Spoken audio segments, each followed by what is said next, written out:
The In Conversation podcast series with author Nigel Beckles. Welcome to the podcast. Get ready for takeoff. Welcome to another episode of the In Conversation podcast series. My guest today is soul coach Susan Lawrence. Good afternoon, Susan. Welcome to my podcast series. Hi, Nigel. Good afternoon. Thank you very much for inviting me to your podcast today. So what have you been up to during the lockdown? Well, basically, during this lockdown period, it's been quite a journey. Much to my surprise, I actually went down with suspected COVID-19 on the 18th of March after having a week off on annual leave from work, and it just basically hit me and knocked me for six. It was probably an illness experience that I've never experienced in my life. And basically what it did is it really did take me right down to the bottomless pit. In that situation, I was confronted with my own mortality, the fears of everybody else, and also survival of trying to bring myself back up to healing. And when you're in that mode and you're trying to heal from a virus that assails your body and makes you feel really terrible, your survival instincts kick in and you go on autopilot. And basically what happens, you're so busy trying to get through the symptomatic side of things that later on the emotional and the psychological side kicks in because you've been on autopilot. That must have been very frightening. It was frightening, and if I was to say to you that I wasn't scared, I would definitely be lying. There were moments that I was confronted with a feeling like something was like hands around my throat, and I've got an adversity to feeling or wearing anything around my throat that feels tight or restrictive. So what it did do, with the coughing sensation and with feeling that something was continuously stuck in my throat with this really dry hacking cough, it triggered off a fearful feeling of like I couldn't breathe, like something was round my throat. And I remember one night just basically saying, I just want it to go. I just want it to go. And it was such a horrible feeling to go through all the symptoms. And my symptoms were, I had severe headaches. I had severe body aches. And those body aches really hurt. I had the dry hacking cough. I had nausea and I had diarrhea and I couldn't eat a thing. So not only was I experiencing those symptoms, I was also trying to keep myself going, but couldn't eat anything because my body just didn't want anything. It didn't want to accept it. So I had to keep drinking water. And it was just a really uncomfortable, frightening experience. And unfortunately, I was placed in a situation that I couldn't have anybody with me. So basically, I had to go through the whole experience in a physical sense, I say, in a physical, emotional and spiritual sense on my own. I did have some beautiful support at the other end of the phone, which was very invaluable to me at the time. And that was literally allowing myself to be completely exposed and completely invulnerable in that moment of my illness, and having somebody at the end of a video call just to be there for me. And that is something that I will, not only will I remember for the experience itself, but also I will remember the experience itself because of how it made me feel. But I will always remember that it was really supportive to have a sort of spiritual, emotional presence, albeit virtually. Does that make sense? Yes, to an extent. So when did you decide to go to hospital, or how did you end up in hospital? I ended up in hospital for a brief period of time. I would probably say I was probably there for about maybe 4 hours, maybe 6 hours. I don't know. I think I'd lost track of time by that time. When I called 111 and I called the ambulance because I couldn't breathe and I had a high temperature, and basically what was happening is my breathing was becoming difficult to breathe through the cough and just the feeling of tightness in my chest. So then they took me to hospital and they put one of those, just like an oxygen mask on me, briefly for a little while. And then basically what they decided, once they'd taken me in, I had a chest x-ray and I was given, like paracetamol. And I was told that there's not much that they could really do. You weren't allowed to take any strong painkillers like ibuprofen. You could only take paracetamol. And they felt that it was better for me to be at home because it was more risky for me to be at hospital. So how long did it take them to diagnose you then?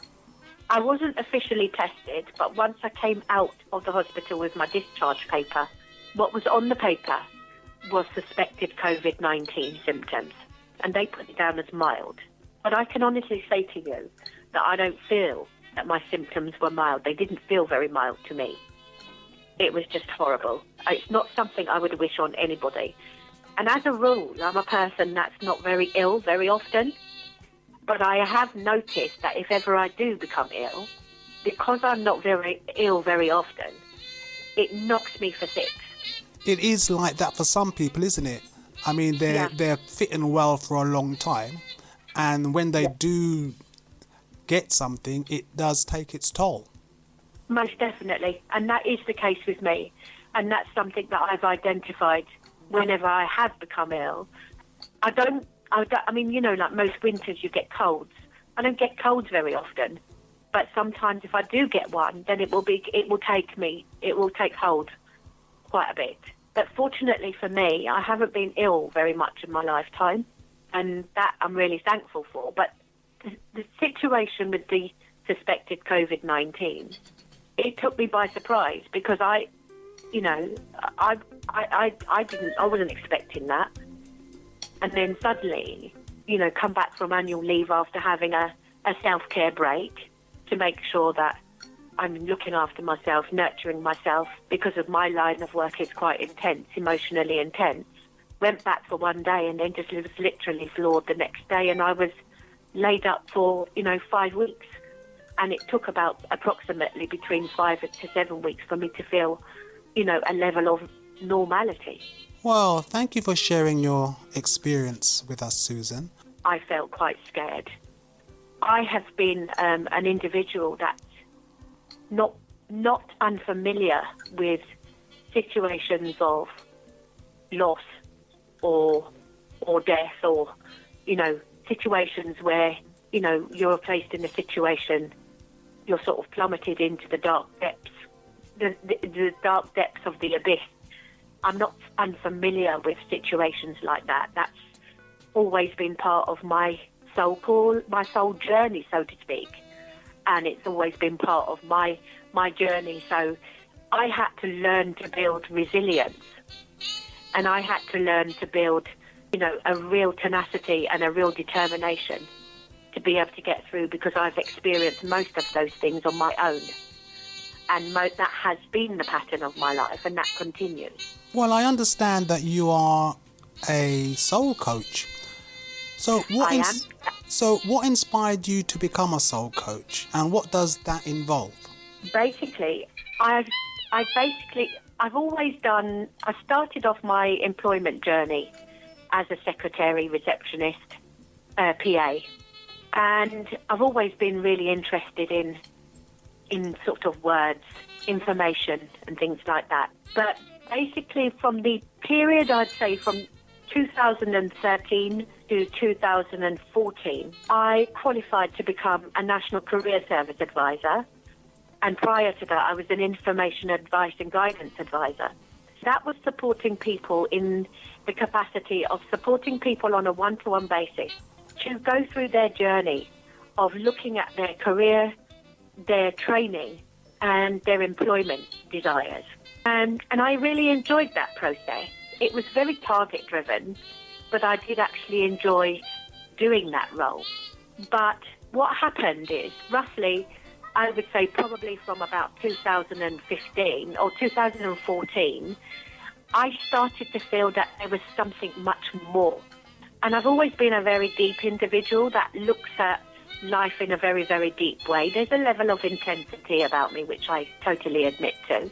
And I started to feel that there was much more to life, and it would be a good thing to do in supporting people like I had done, in looking at one's life and reasons why some things happen and reasons why they didn't, and start the process of really having a look around what life presents to you and what it's actually revealing to you. So I started to think about being a little bit more supportive in a different way and utilising the skills that I'd already acquired from my previous employment history, and then amalgamating it in a much more deeper way and more meaningful way, and with a sense of purpose. So how does one become a soul coach? You've asked me just before that, what does it involve? Mm-hmm.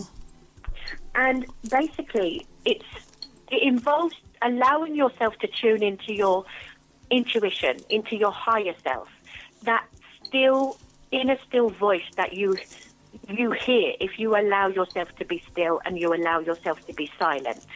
And also using visual aids as a depiction. And what it involves is tapping into your body when you allow yourself to be still, when you allow yourself to be quiet without distraction.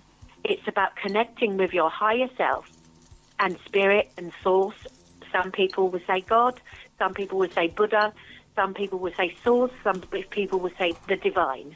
It depends on where you feel an affinity with. So how would you describe a person's higher self?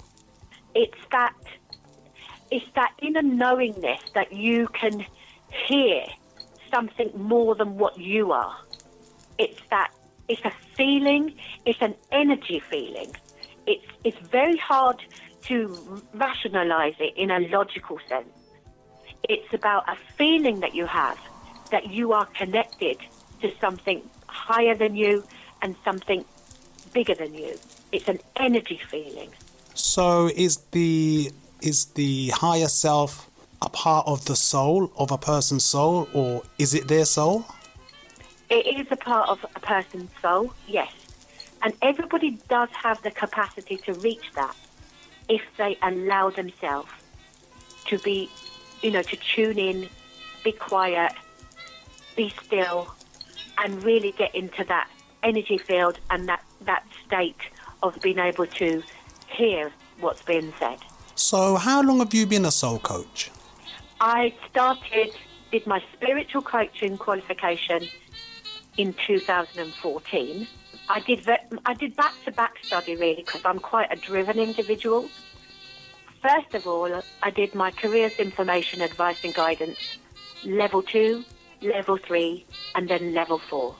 And then when I had completed my level 4 in careers information advice and guidance, I then decided to go straight on and do some distance learning in a qualification entitled spiritual coaching.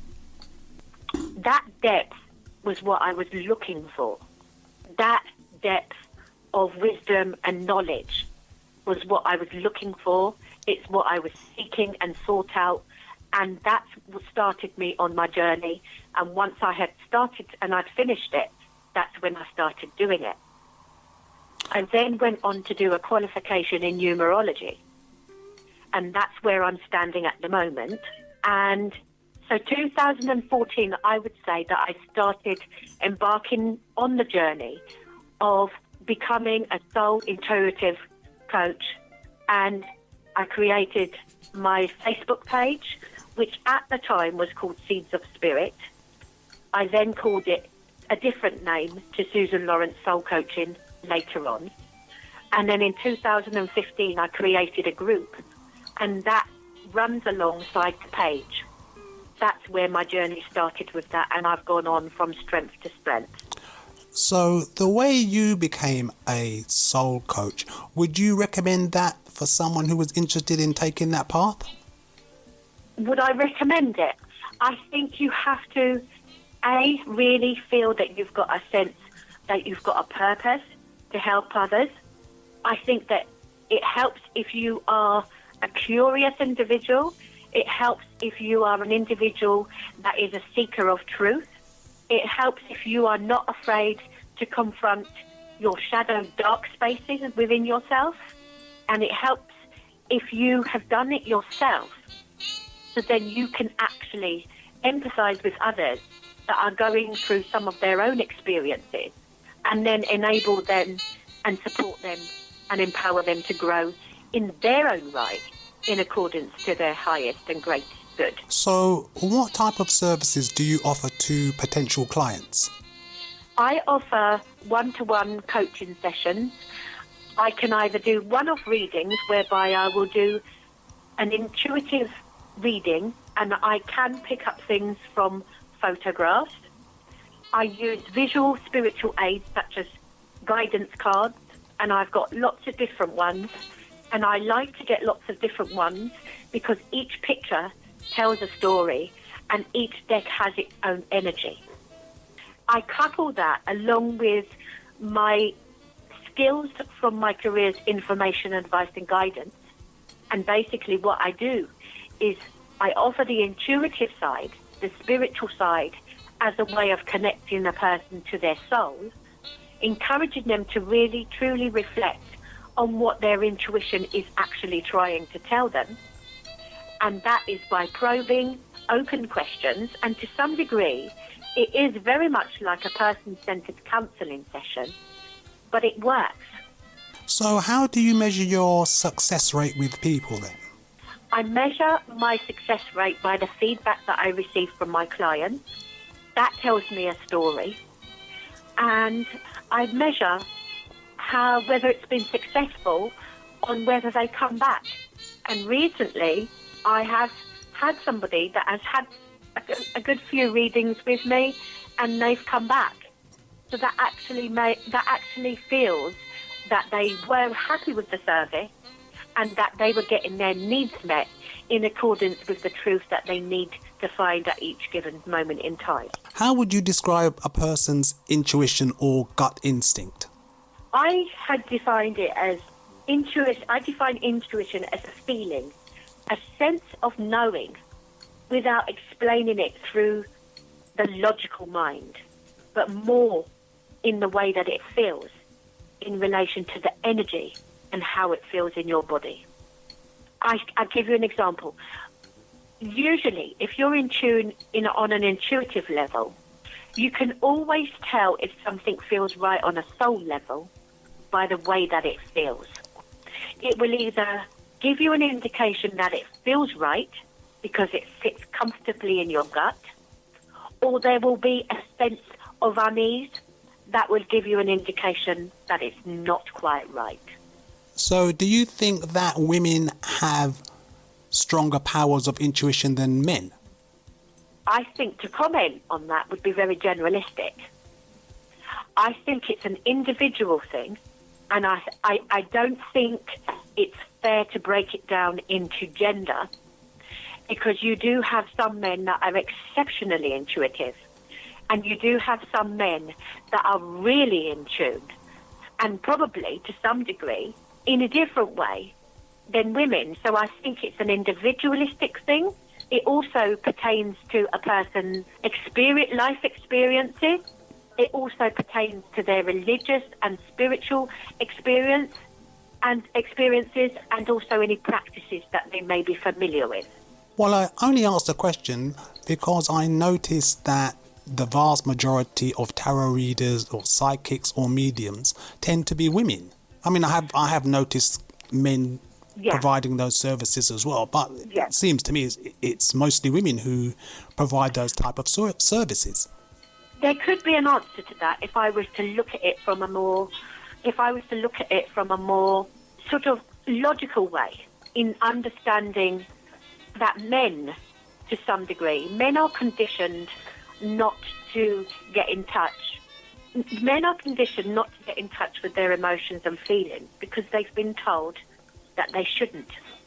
They've been told that they're supposed to be strong, that they shouldn't cry, that they have to go and be the hunter and the gatherer, and they're not to show any form of weaknesses. So to some degree, there needs to be a level of, when you're in touch with your intuition, there can be, if a man is in touch with his intuition, then there could be a capacity, or there is, I have found actually, a capacity that he's also quite in touch with his feminine side. Okay. Well, I asked a question because every time I have gone against my intuition, I have paid a very heavy price. So I have learnt the hard way to pay attention. Which is normally the case, Nigel. But quite often people will view that in a very black and white way. Well, I didn't listen to my intuition, therefore I paid the price. I listened to my intuition, therefore I didn't pay the price. However, if we take a little bit of a grey in between, one could actually say, I listened to my intuition and I didn't pay the price. I didn't listen to my intuition, but I actually learned. So how can intuition help a person when they're making a relationship decision? I think the key thing for intuition in relation to relationships is to recognise anything that makes you feel uncomfortable, anything that doesn't sit well, and that's recognising red flags sooner rather than later, and vocalising what one has recognised, and having a very honest conversation, first of all with self, and then actually allowing yourself to be vulnerable with the other person that you've entered in a relationship with, and actually vocalise and express what you've identified. And it's in that process the person will either be upfront and willing to have a conversation, or there will be an element of denial. And that actually speaks volumes in itself. I would have to agree with that. So, Susan, what are your future plans on your journey of life? I am currently studying another distance learning qualification, and I am working towards my specialist counsellor qualification. I've just done a paper on dysfunctional families, and the identification of that was that the most dysfunctional family was that of alcoholism, and the impact it has on the spouse or the partner and the children. But in this study that I'm doing, I'm going to be covering grief and loss and anger, dysfunctional families, and all things like that. Now, I've got, in some ways, you could say that I've got a lot of experience with that, because I have raised 3 children to adulthood, to become totally independent by myself. I can honestly say to you, hand on heart, that I haven't done everything right, but I've only ever carried forward what I was taught.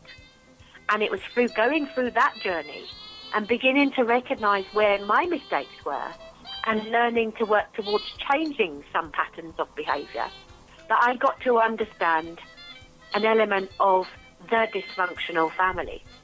My family has formed very much a part of experiencing loss, rejection and abandonment in various forms, and that ranges from me as the parent right down to my last child and all of them. And we've all experienced a process and a journey in loss, rejection and abandonment. So that journey in itself was quite intense. There'd been a lot of learning. There had been a lot of learning to understand what goes on behind the feelings of loss, rejection and abandonment, and how it can make a child feel, how it can make an adult feel. And it has been a very, very deep learning journey. Well, the experiences of life tend to be learning lessons. It really depends. Always. It just depends whether the individual concerned is prepared to take the lessons on. That's right. And it's also about the mindset on how it's viewed. I did a post, a meme recently on my page, and basically we can either ask the universe, why me? Why me? Why did I have to go through this? Why me? But basically, spirit, soul, and the universe gives us experiences so that we can learn resilience, tenacity, and determination so that we can learn to turn any negative experiences from saying, why me, to actually turning it around and saying, try me. Well, that's one of my favourite sayings, actually. So, Susan, how can people contact you? People can contact me by my Facebook page, which is entitled Susan Lawrence Soul Coaching. I've also got a group that runs alongside Susan Lawrence Soul Coaching, and that's Spiritual Thoughts and Reflections, The Journey. That's a bit more of a private space, so that if people do want to actually share some of their experiences, comments, and the statuses, remarks, or whatever, I'm a lot more private. My email address is susanlawrencesoulcoaching@gmail.com. You can also reach me by messenger on my actual coaching page on Facebook. I am on LinkedIn as Susan Lawrence Soul Coaching. So there are many forms in which way to actually reach out. I do a booking appointment system, tend to accept payment by PayPal. I'm quite flexible in my approach. I do sometimes do a free 20-minute consultation call just so that I can get a feel of the person and they can get a feel of me to see whether, A, I'm a good fit for them, or even if they're a good fit for me. Well, that sounds good. You're very easy to get in touch with, it seems to me. So, Susan Lawrence, Soul Coach, thank you very much for your time. Thank you very much, Nigel, for having me. It's been a really enjoyable experience, and I wish you a wonderful evening. Take care now.